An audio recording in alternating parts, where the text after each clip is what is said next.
How's it going? It's Caveman. I'm here with Forrest. We're going to shoot the last one of our self-defense videos. If you guys like it, we can keep shooting more. We can do whatever you guys want. And the next couple episodes will probably concentrate more on some competition jiu-jitsu stuff. Maybe some more drills and stuff that you guys can work out at home with your parents and, try and keep developing your jiu-jitsu skills while you're waiting for the gyms to open back up. Hopefully we'll be there soon, but whenever we get there, we get there. We'll be there. Whenever you guys come, that's when we start. You got anything for me today, Forrest? No. Corporate Chill? Oh, yeah. If you like these videos, don't forget to hit the like and subscribe button. The more you like and subscribe, the more we succeed, and the more upgrades you'll get, like today's camera. Alright, yeah. Like Forrest said, we got a new video camera today, so hopefully it comes out better than the last stuff we've been shooting. Alright, first one we're going to work on today is the rear naked choke defense. And to be honest with you, Forrest crushed this at his belt testing. He did a lot better with that than he did dropping his glasses on the floor there.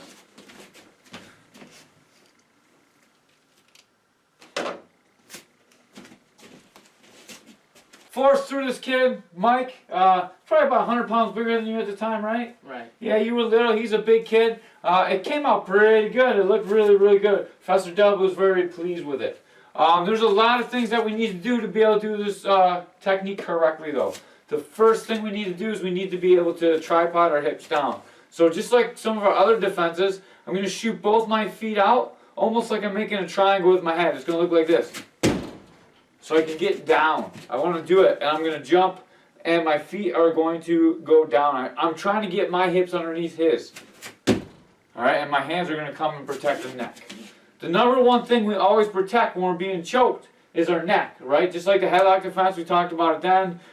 This one we're going to talk about quite a bit. If we can stop from getting choked, we can survive long enough to defend, alright? So the first thing we need to do is always defend the choke. So if Forrest comes around, puts me in a chokehold. This is thinking pretty good, so when he really squeezes, squeeze hard. When he really squeezes, it can make my voice change, and it can have a really hard time. And I'm going to start to pass out. Alright? I don't want that to happen. So what I'm going to do is I'm going to take both my hands, kind of like this claw grip, and come in. I want to meet at his elbow. One hand's going to be, can you bring your arm down just a little bit so I can see? One hand's going to go on my opponent's forearm. The other one is going to go right here. I like to grab the cloth if he has cloth on, or right here at his bicep, alright? So when Forrest chokes me now, he's choking, he's choking, he's choking. I can defend, choke hard, as hard as you can. So I got my fingers in here. He's breaking my posture a little bit, but I can still survive, alright? So this is the first, choke as hard as you can. So this is the first thing we have to do. We have to be able to defend ourselves, okay? Because I can feel him getting tired, alright? So this protects him. Now choke as hard as you can. If you can... Good, you can let go for a second. Let go for a second. Okay. Yeah, when he chokes me as hard as he can, it creates a lot of pressure on my neck, and I'm forced to tap or choke, or get choked out, really. Like, that really put a good squeeze on my Adam's apple and made me choke. So, first thing I'm going to do is I'm going to defend the hands. Next thing I'm going to do is I'm going to drop my feet. Just like this. I'm going to make sure I get him down. Alright, so when Forrest is choking me, I'm going to immediately get my hands in here and start to pull down as much as I can. Now I'm going to drop my hips and get my hips below his. Alright? I want to be nice and straight when I do this. I see a lot, like over real quick, I see a lot of people when they do it, they do this. And if you're bent like this, it's going to be really hard to take your opponent over, which is what we're going to do next. Okay, so we want to make sure when we do it, we're nice and straight when we make our tripod. Alright? This is our tripod. 1, 2, and my head is up as 3. Alright, this is not a tripod anymore. I don't look like a triangle. I look like an elephant or something. I don't want to be an elephant. I want to be a nice, good tripod. Force is here. I'm going to defend. I'm going to drop into my tripod. Boom. Now I'm going to use my arm almost like I'm chopping wood. I'm going to do this motion right here. I'm going to get my hip connected to Forrest. If I don't touch Forrest's hip, he's not going to go over, okay? So when I get here, I pull him down and it connects him to my hip. I'm going to bring him up on my hip, right here, how he's up on my hip, and I'll rotate him over and through. Once he's over and through, just like we did last time, I'm going to maintain that bully position. I'm going to put my shin right into his ribs and be like, I don't want you to take my lunch money, sir. Please do not take my lunch money. I do not want to have problems with you, sir. Okay? Okay. All right. Remember, we're going to diffuse the situation with our words. We don't want to really try and hit anybody. We'll definitely be in a lot of trouble if we're easily handling someone and we beat them up, all right? We always want to maintain position and just tire them out, all right? I'm going to do it to Forrest now. He's going to throw me. Turn around. Come in and choke. Boom. Makes the tripod. Ah! Better tripod. Well, I got you down to the ground. Yeah, he did get me down to the ground. Very good. Good tripod. Boom. And hip in and throw. Ah! Oh, that was good. Everything in me cracked. Okay, so one more time. I'm going to do it to Forrest. He's going to grab me. He's going to choke. Ah. If I get my back bent like this, I really need to take everything in, tug it down one time. Look, my butt goes into Forrest, so my butt is touching him. As I tripod, he's going to be up on my hip. I'm going to be able to lift him up on my hip. Boom, he just comes up real easy. Doesn't change my posture. Now I'm going to bring my elbow to my knee and take Forrest right over it. As Forrest comes over, I'm going to drop my shin into him and maintain his anti-bully position. Thank you, sir. Another common position that happens a lot is the headlock from on top when we're already on the ground. Sometimes we get thrown here, sometimes we just end up in a scramble and we get here. But this is another position I see all the time, especially if you're fighting a wrestler. Coach Matt has a great story about how Matt Flores, he got stuck here one time and he came out and he finished with an armbar. We're going to show it to a finish with an armbar. This one's pretty complicated. It's on our curriculum, so it's a really good one to learn. You're going to need to learn it to pass the belt test. And before we get going, I'm going to actually show the position. So Forrest, if you can lay your head facing towards the camera. Yes, good. So this position for me is going to be like a side headlock, or call it Kessing Tommy sometimes. There's a lot of names for it, but the position I'm going to have is I'm going to have Forrest's head trapped underneath my forearm. My body's going to be underneath, and I'm going to be maintaining my pressure on him right now. This position alone can just be a submission. Right? If I put my weight on Forrest, you alright? If I put my weight on Forrest, I can stop him from breathing, I can make it uncomfortable, I can pull his head up. This is a really, really bad spot. And I'm actually going to show some finishes from here when we start getting into our live techniques and attacking. For now, we're just worrying about defense, okay? So we're going to start right here.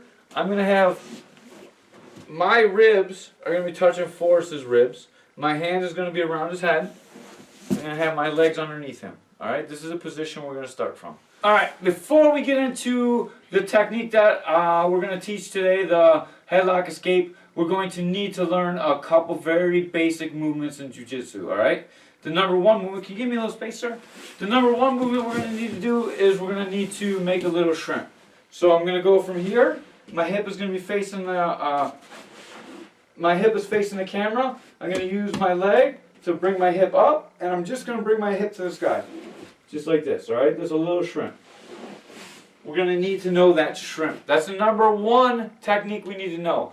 If you don't know this shrimp by now, you should go back and watch some of the older stuff so you guys can learn it, okay? The shrimp is really important, very basic building block for Jiu-Jitsu. The other thing we need to do is know a technical stand-up, okay? So technical stand-up means I'm going to have one foot on the ground, my opposite hand is going to be on the ground, okay? I'm going to have my hand up in front, protecting me from a bad guy trying to hit me. I like to curl my leg in so no one can kick me in the cookies. If you've ever been kicked in the cookies, it's not a pleasant situation whether you're a boy or a girl. So I like to defend my cookies a little bit and keep my hand out. I'm going to make a table. My one leg is going to be down and my hand is going to be down. So I'm going to come up on one leg, one arm. So nothing is underneath me. One leg, one arm on the mat. Alright, as I do this, I'm going to have my hand out, protect my cookies. I'm going to kick the bad guy, bring my leg back underneath me, right? So the motion is going to be kick, leg comes back underneath me, and up. For our technical stand-up, that's how we get up when someone knocks us down and we're in a fight. We're going to need to use this technique later on in the series today, so make sure you guys practice it a couple times before you try the headlock escape. the Forrest is on top, and this is like just a terrible, terrible position for me, right? Forrest is sucking the wind out of me. He pulls up on my head. Oh my goodness, yeah, it doesn't feel too good. So first thing I'm going to do is I'm going to take my forearm and I'm going to make a little bit of a frame. See how that pushes Forrest's head back away from me? What Forrest wants to do is he wants to hug his head into me and make this tight space. Make it feel terrible for me, right? So as soon as I get here, I have to realize I don't want his head to come down. So my forearm's going to come in here, and I'm going to make a little bit of space, all right? Even if Forrest is fighting me really, really hard, trying to squeeze in, this bony forearm is going to make him not want to put his head in there and give me just a little bit of space I need, all right? So now that I have a little bit of space, what I need to do is I need to make a little shrimp. I'm going to shrimp my hips away, so my hip is going to be up facing the ceiling. Right now my hip is facing you guys towards the camera. As I shrimp out, I'm going to make my hip come up towards the ceiling. So now that my hip is up, I might need to take a little bit of more of a shrimp just to make a little bit of space, especially if I'm short. Because if I'm short, I need room to get my legs in. If I'm tall, I'm fine right where I'm at, okay? Now my top leg is going to find Forrest's head. It's really easy to find because my arm is here. So my leg is going to instinctively come to my arm, all right? Not so bad. I'm going to come in. I'm going to hook his head. And now I'm just going to press down with my leg as I come up. Bring my leg out. Come in right to here. So I'm going to have my shin against his back and my leg over his head, okay? This whole time I'm hanging out to the arm. I'm going to bring it back and finish the arm bar. Okay. I'm going to show it a little bit slower with a little bit more details, okay? So let's do it this way. You're going to be on top. So we're going to another angle. Forrest here, he's got my arm controlled. Actually, let's spin 90 degrees. This time Forrest did a really good job. He's controlling my arm. A little bit more so they can see my arm in the frame. That way. So Forrest, pull this arm up. Pull it up to the sky. Forrest is controlling this arm right here, okay? Now, since he's controlling my arm, the first thing I need to do is get my elbow to the mat because I can't get anything going if I can't get on my side, right? So the first thing I do is I'm going to frame and I'm going to upa and bring my elbow down to the mat. Now that my elbow's down to the mat, I can shrimp and I'm going to hook his head. When I hook his head, I'm going to use that technique we talked about earlier, the technical stand-up. Right now I'm using my head to keep Forrest's... Oh, I'm sorry. You okay? Yeah. Right now I'm using my head right here to keep Forrest's arm trapped. Pull your arm out. It's very difficult for Forrest to bring his arm out. Pull your arm out.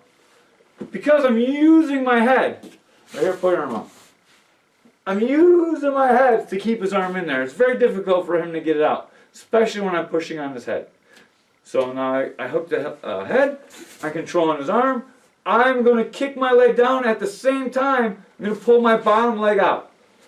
As I push, I pull this out. I replace. My shin goes in his back. And keep the arm nice and tight. Sit back, squeeze my knees, and get the tap. Okay? So, there's a lot of stuff going on in there. Number one, we need to clear our elbow to the mat. Number two, frame, make space with our hips. Number three, we're going to catch the head. As we catch the head, I'm going to push the head down, bring this knee up, all at the same time. You need to develop this. So if you practice this a few times before, if you're having a hard time with it, it's going to help you get that leg out. The number one problem we have is people kick over, and now their opponent's stuck on the leg. So if it looks like this, just go on top right here. If it looks like this, and Forrest is stuck on my leg right here, and I can't get my leg out, it's because I didn't do it at the same time, all right? My leg pushes his head, and this one comes up all at the same time. So I'm using my legs together, almost like I'm running. Run away and run away, all right? So we kick and pull that leg out so we don't stay trapped underneath. What do you think, Forrest? You ready to give it a try? Yep. Try not to break my arm. head right here. So I'm gonna control Forrest. Boom, I got his arm up. He's gonna clear his elbow, frame, whack. Right. Hook my head.